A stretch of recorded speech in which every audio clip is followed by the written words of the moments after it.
Hi hello சாக் TV friends. ரொம்ப நாளைக்கு அப்புறம் அவங்கள சந்திக்கிறதுல ரொம்ப ரொம்ப சந்தோஷம். நான் அவங்க கதையை சொல்லி ஃப்ரெண்ட் விஜயா. போட்டு வெயில் வாட்டி வதைக்குது. சம்மர் ஸ்டார்ட் ஆயிடுச்சு இல்லையா? அதனால் நீங்கள் எங்கேயும் வெளியில் போகாமல், அதுவும் எஸ்பெஷலி குட்டி பசங்களா நீங்கள் வீட்லேயே இருந்து ஜாலியாக என்ஜாய் பண்ணணும். சரியா? வெளியில் போகிறத முடிஞ்ச வரைக்கும் குறைச்சிக்கோங்க. அதுக்காகத்தான் சாக் டிவியில் நிறைய கதைகள் நான் உங்களுக்கு சொல்ல போகிறேன். நிறைய விஷயங்கள் செய்ய போகிறேன். நீங்கள் அதை பார்த்து நல்லா என்ஜாய் பண்ணலாம். சரியா? இப்போ இது நீங்கள் பார்க்க போகிறது வந்து நிறைய மே மேஜிக் பாட்டுன்ற ஒரு மேகசின்லேருந்து வர்ற சயின்ஸ் கதைகள் தான் நான் வரிசையாக உங்களுக்கு சொல்ல போகிறேன். சரியா? ரொம்ப ஜாலியாக இருக்கும். நிறைய நாலேஜும் நீங்கள் உங்களுக்கு கிடைக்கும். சரியா? இப்போ பார்த்தீங்கன்னா, ஒரு நாளைக்கு அப்புன்ற ஒரு குட்டி பையன், அவங்கள மாதிரி நல்லா சட்டக்கார துரு பையன். அவன் ஜாலியாக வெளியில் விளையாடிட்டு இருக்கானாமா. நல்ல வெயில் அடிக்குது. அவனால் முடியல. அது கொஞ்ச நேரம் கழிச்சு பார்த்தோன்னா அப்படியே ஒரே வேர்வை மழை மாதிரி ஊற்றுதாம்மா. என்னடா பண்ணுறது? இங்கே வீட்டிலனாலும் ஏசி ஃபேன் போட்டுக்கலாம், வெளியில் என்ன பண்ணுறதுன்னு சொல்லிட்டு. அப்போ பார்த்தீங்கன்னா, ஒரு பக்கத்தில் இருந்த ஒரு மரத்துலேருந்து பெரிய இலை ஒன்று கீழே கிடந்துச்சாமா. அதை எடுத்து நல்லா விசிறி மாதிரி சரக்குன்னு விசிற நல்லா காற்று குளிர்ந்து காற்று வந்திருக்கு அவனுக்கு. அந்த காற்றுல அவன் உடம்புல இருந்த வேர்வை எல்லாம் நல்லா காஞ்சு மறைஞ்சு போச்சு. அப்போ அவனுக்கு ரொம்ப குளுகுளுன்னு இருக்குது. கொஞ்சம் நல்லா கம்ஃபர்டபுளாகவும் இருந்ததாம்மா. சரி, நம்ம மனுஷங்க இந்த மாதிரி கூல் பண்ணிக்கிறோம். ஏசி, ஃபேனு எல்லாம் இந்த மாதிரி விசிறி மாதிரி விசிறி வச்சுக்கிறோம். இந்த மிருகங்கள்லாம் என்ன பண்ணும் பாவம்? இந்த வெயில் காலத்தில் அதுகளுக்கும் வேர்க்குமா? இல்லை அதுகளுக்கும் சூடாக தானே இருக்கும் அப்படின்னு குட்டி பையன் யோசிச்சானா. அப்போ இது எப்படி தெரிஞ்சுக்கிறது அப்படின்னு சொல்லிட்டு இருக்கும்போது பார்த்தா அங்கே அழகான ஒரு குட்டி வெள்ளை முயல் வந்துச்சாமா. அதை பார்த்தோன்னே ஹே அப்படின்னு சொல்லிட்டு அவன் சந்தோஷமாக பக்கத்தில் போனானா. அந்த குட்டி முயல்கிட்ட அந்த சந்தேகத்தை கேட்டவொடனே, ஆமாப்பா எங்களுக்கும் வேர்க்கும் தான், சூடாக தான் இருக்கும்.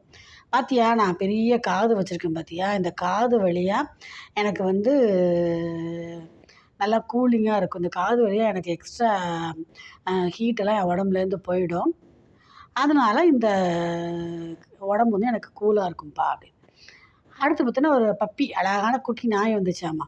அதுக்கிட்ட போய் நீ எப்படிப்பா உன்னைய கூல் பண்ணிக்கிறேன்னொடனே, நாங்கள் தான் அப்படின்னு சொல்லிட்டு நாக்கை வெளில தொங்க போட்டுட்டே இருக்குமே, நீ பார்த்ததே இல்லையா? அதுக்கப்புறம் அப்படின்னு இளைச்சிக்கிட்டே இருப்போம் இல்லையா, பேண்டிங்.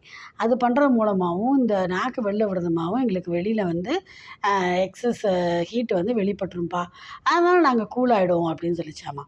ஓ அப்படியா? அதுக்காக தான் நீ நாக்கை வெளியில் விட்டுட்டு திரியிறியா அப்படின்னு சொல்லிட்டு அவனுக்கு ஒரே ஆச்சரியமாக போயிடுச்சாமா. அடுத்து பார்த்திங்கன்னா ஒரு பெரிய யானை வந்ததாம்மா. கொஞ்சம் பயந்துட்டான், பயப்படல. இருந்தாலும் பரவாயில்லன்னு சொல்லி தைரியமாக போய், யானையாரே நீங்கள் எப்படி உங்கள் உடம்ப கூல் பண்ணிக்கிறீங்க இந்த சம்மரில்? இவ்வளோ பெரிய உடம்பாச்சே அப்படின்னு கேட்டானாமா. ஆமாப்பா எங்களுக்கும் தான் சூடாக இருக்கும். பெரிய உடம்பா இருந்தாலும் அதை கூல் பண்ணிக்கணும் இல்லையா? அதுக்கு தான் எங்களுக்கு இயற்கை வந்து இவ்வளோ பெரிய காது கொடுத்துருக்கு பார்த்தியா, எவ்வளோ பெருசு பார்த்தியா, 2 காதுகள். இதை நாங்கள் அப்படியே வீசின்னு 2 பக்கமும் வீசினாக்கா நல்லா கூலிங்காக இருக்கும். காற்று வரும், அதே சமயத்தில் எங்கள் உடம்புல இருக்கிற தேவையில்லாத சூடு வெளியேறிடும்ப்பா அப்படின்னு. ஆஹா! இயற்கை எவ்வளோ அற்புதமானது இல்லையா? நம்ம உடம்புக்கு ஏற்ற மாதிரி, அவங்கவுங்க உடம்புக்கு ஏற்ற மாதிரி இயற்கை வந்து எப்படியெல்லாம் சூடை வெளியேற்றணுமோ, நம்ம உடம்ப வந்து கூலாக வச்சுக்கணுமோ, அதுக்குண்டான வழிமுறைகள்லாம் கொடுத்துருக்கு. நீங்கள் நிறைய விஷயம் தெரிஞ்சுக்கிட்ட ஹையா அப்படின்னு சொல்லி சந்தோஷமாக வீட்டுக்கு போனானா. அவங்க அம்மாக்கிட்ட அவன் தெரிஞ்சுக்கிட்ட விஷயத்தெல்லாம் சொல்கிறதுக்காக ஜாலியாக ஓடி போனானா. பார்த்தீங்களா குட்டி ஃப்ரெண்ட்ஸ், எப்போவுமே வந்து நிறைய விஷயங்கள் நமக்கு தெரியல இல்லையா? ஏன் இவ்வளோ பெரிய காது இருக்குது? ஏன் நாய் வந்து நாக்க தொங்க போடுறதுன்னு இல்லை. ஆனால் இதுக்கு பின்னாடி இப்படி ஒரு விஷயம் இருக்குது. இந்த விஷயத்த நீங்கள் இன்றைக்கி தெரிஞ்சுக்கிட்டீங்க இல்லையா? கண்டிப்பாக இந்த கதையை நீங்கள் என்ஜாய் பண்ணியிருப்பீங்க. இதே மாதிரி கதைகள் அது கூட சேர்ந்து உங்களுக்கு நிறைய இன்ஃபர்மேஷன், நாலேஜு, புது புது விஷயங்கள்லாம் நீங்கள் தெரிஞ்சுப்பீங்க. அந்த மாதிரி கதைகளை நான் உங்களுக்கு இந்த சம்மர் பூரா சொல்ல போகிறேன். சரியா? நீங்கள் இதுக்கு பண்ண வேண்டியதெல்லாம் ஒன்றே ஒன்று தான்.